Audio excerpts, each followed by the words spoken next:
चंदूलाल बहुत ही हाजिर जवाब और चतुर व्यक्ति था, लेकिन वो अपनी बीबियों से बहुत परेशान था। चंदूलाल की 2 बीबियां थी और दोनों ही बीबियां अक्सर उस चंदूलाल से पूछा करती थी कि हम दोनों में से तुम सबसे ज्यादा प्रेम किससे करते हो।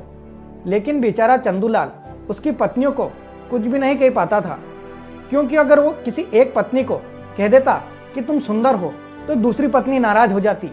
इसी प्रकार काफी समय बीत गया और हमेशा उसकी पत्नियां उससे यही सवाल पूछती थी कि आप हम दोनों में से किसे सबसे ज्यादा प्रेम करते हो। फिर चंदूलाल को एक आइडिया आया। उसने दोनों पत्नियों को एक एक करके एक कीमती हीरा दिया और दोनों से कहा कि इस हीरे के बारे में किसी को मत बताना।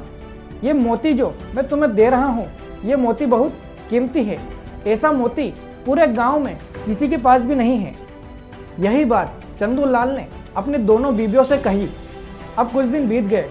फिर एक दिन चंदूलाल की बीबियों ने उनसे पूछा कि आप हम दोनों में से सबसे ज्यादा किसे प्रेम करते हो। फिर चंदूलाल बहुत चतुराई से जवाब देता है कि मैंने तुम दोनों में से किसी एक को बहुत ही कीमती मोती दिया है और जिसको भी मैंने वो मोती दिया है मैं सबसे ज्यादा प्रेम उसी से करता हूँ।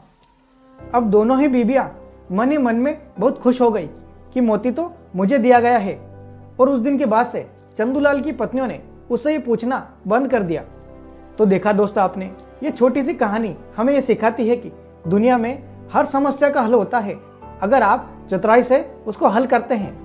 तो दोस्तों आज के लिए बस इतना ही। मैं हूँ विकास तिवारी और मिलते हैं अगले वीडियो में अगली कहानी के साथ।